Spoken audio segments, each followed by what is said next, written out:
বন্ধুরা, তোমরা সবাই কেমন আছো? আশা করি ভালো আছো। স্বপ্নের ব্লগে তোমাদেরকে স্বাগতম। উঠেছি ভোর 5:30।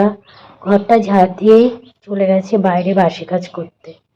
জানোই তো, ছোট বাচ্চা থাকলে যা হয়। আমি উঠেছি ভোরে, ও উঠে পড়েছে আমার সাথে। বরের কাছে ওকে দিয়েই আমি কাজ করতে চলে এসেছি। বর কাজে বেরোবে, সেজন্য কোনো মতো বাসি জামা কাপড় ছেড়েই রান্নার কাছে চলে এসেছি। বর খেয়ে কাজে যাবে, ওর জন্য সকালে উঠে যাই হোক কিছু একটা রান্না করে আগে ওকে দিয়ে দিয়ে ও খেয়ে কাজে বেরিয়ে যায়, তারপরে আমি সব করি।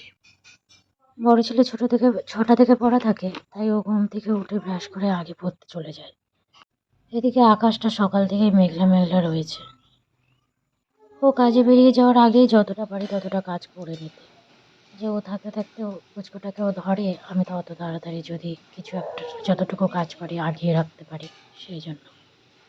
দুটো বাচ্চা নিয়ে একা সংসারে কাজ করা যে কতটা কষ্টের কি বলবো।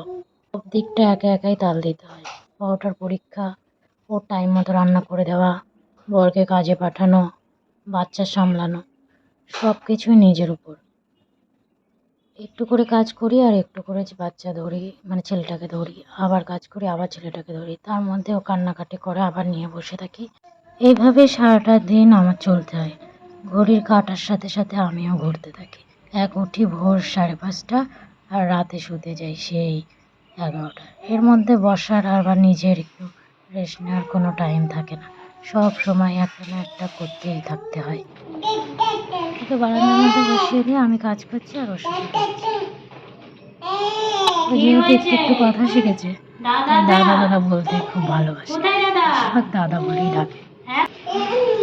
দাদা কোথায়? কই দাদা? দাদা, দাদা। আমি কাজ করি আর ওকে ওইভাবে বসিয়ে রেখে দিই। ও খেলে আর আমি ওর সাথে বকি আর কাজ করি। ওর সাথে বকতে বকতে জামা কাপড়গুলো কেচে নিয়ে চলে এসেছি জামা কাপড়গুলো ছাদে মেলতে। বড়টাও পরে বাড়ি চলে এসছে, তা ওর কাছে বসিয়ে দিয়েই আমি এদিকের কাজ আবার করছি।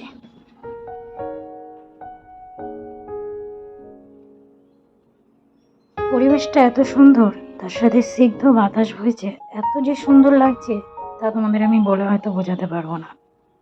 ছাদ থেকে নামতে বসে দেখি দুই ভাই খেলা করছে। দূর থেকে দেখে আমি ওটা ভাবলাম তোমাদেরকে দেখাই, যে ওরা দুটো দেখো কি লাগিয়েছে। আর ও টুকটাক এখন দাঁড়াতে শিখেছে, সেই জন্য ওর পাশে গিয়ে দাঁড়িয়ে রয়েছে। একা একা দাঁড়ায় না, যখন দেখে ওর পাশে কেউ আছে তখন দাঁড়াবে। ওকে একটু আদর করে নিয়ে চলে এসেছি ঘরে। দেখো বর ঘুমাচ্ছে। ও আজকে আর কাজে যায়নি, কারণ ওর শরীরটা খুব খারাপ। 2 দিন ধরে খুব কাশি হয়েছিল, ডাক্তার দেখে এসছে, ডাক্তার ওষুধ দিয়েছে, সেটা খেয়ে খুব ঘুম পাচ্ছে। তাই আমি বললাম আজকে আর কাজে যেতে হবে না, আজকের দিনটা রেস্ট নাও, তারপর কালকে থেকে যেও। তো ওকে ভাত টাত দিয়েছি, ও খেয়ে দিয়ে ওষুধগুলো দিয়েছি, সেগুলো খেয়ে ও ঘুমোচ্ছে। তাই আমি ভাবছি ওর ঘুমটা ভাঙাবো না, আশপাশ দিয়ে যেটুকু পারি বিছানাটা গুছিয়ে বেরিয়ে যাব। যখন ঘুমাচ্ছে ওর ঘুম আর ভাঙাবো না। বালিশ মাথায় না নিয়েই দেখি ঘুমিয়ে পড়েছে, তাই ও মাথাটা উঁচু করে ওর মাথার নিচে বালিশটা দেওয়ার চেষ্টা করলাম। বাকিটা দেখেও নিজেই নিয়ে নিল। বেলা অনেক হয়ে গেছে, প্রায় 10টা বাজে। একটাই ঘরের মধ্যে একটাই খাট, তার মধ্যে আমরা 4জনা মানুষ, বাচ্চা নিয়ে মানে ভীষণ অসুবিধা, থাকাই যায় না। বেশিরভাগ টাইমে বাইরে বসে থাকি আমরা, বাইরেতেই মাদুর টাদুর পেতে ওখানে পুচকুকে নিয়ে খেলা করি, বা আমি কাজ করে ওকে বাইরে বসিয়ে রেখে দিয়েই করি, হয়তো হয় না এক ঘরের মধ্যে এত কিছু। আমি কাজ করছি আর ওরা দুই ভাই বারান্দায় বসে আছে। দেখতেই পাচ্ছ আমার পুচকুটা খেলা করছে গেট ধরে নিয়ে, টুকটুক করে ওরকম খেলে। আর বড়টাও বসে আছে ওর ওই গদিতে। আমি আবার তোমাদেরকে একটু দেখালাম, দেখো কি করছে দুই ভাই, বুঝেছো? আমাকে দেখে হেসেই অস্থির হয়ে যাচ্ছে। তো আমি চলে গেছি পরে সাইডে যে একটা ঘর করেছি সেইখানে। ওই ঘরের মধ্যে কিছু ইট বালি ধুলো পড়ে রয়েছে, সেগুলো ভাবলাম কোদাল দিয়ে পরিষ্কার করে আজকে বাইরে ফেলে দেবো, কারণ এত নোংরা হয়ে রয়েছে যে আর বলার মতো না। তা বড়টা গিয়ে বলছে তুমি অত কাজ করতে হবে না মা, তুমি একটু বসো। আমি বলছি না বাবা, না করলে আর হবে না। কাজ শেষ পরিষ্কার করেই আবার চলে এসেছি ঘর মুছতে। ঘরটা মুছে ততক্ষণে বর ঘুম থেকে উঠে পড়েছে। উঠে ও ছেলেকে নিয়ে বাইরে গেছে। তা আমি ভাবলাম ওর ছেলেটাকে ধরুক, তত সময় আমি ঘরটা মুছে নিই। ঘরটা তো মোছা হয়েছিল না, আর বিছানাও ঠিক সেভাবে পরিষ্কার করা হয়েছিল না, সেটাও পরিষ্কার করে নিয়েছি। নিয়ে ঘরটা মুছে আবার চলে যাব পুচকোটাকে স্নান করাতে। সেই জন্য একটু তাড়াতাড়ি করছি, এদিকে বেলা হয়ে গেছে, বেলা বাজে 12টা। চলে এসেছি দেখো পুচকুকে স্নান করাতে। ও এতটাই জল পেয়ে খুশি হয়েছে যে সেই আনন্দ পাচ্ছে।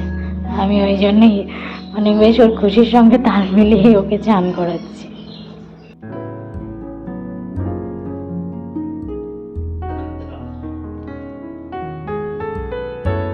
ওকে স্নান টান করিয়ে দিয়ে খাইয়ে দাইয়ে ওকে ঘুম পাড়িয়ে দিতে আসলাম। ও ঘুমোচ্ছে, মুখে যাতে রোদ না লাগে সেই জন্য জানলার পর্দাটা হালকা করে দিয়ে দিলাম, যাতে রোদের আঁচটা ওর চোখে না এসে লাগে। তখন আমি ভাত খাইনি, বেলা বাজে 2টো, তখন আমি ভাত খেতে বসেছি। বড় ছেলে পরীক্ষা দিতে যাচ্ছে, 2:15 থেকে পরীক্ষা।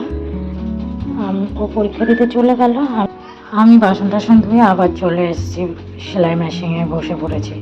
কাস্টমারদের ব্লাউজ ছিল, তার হাতা সেলাই করতে হবে, সেগুলো হাতা সেলাই করে রেখে তারপরে গেছি স্নান করতে।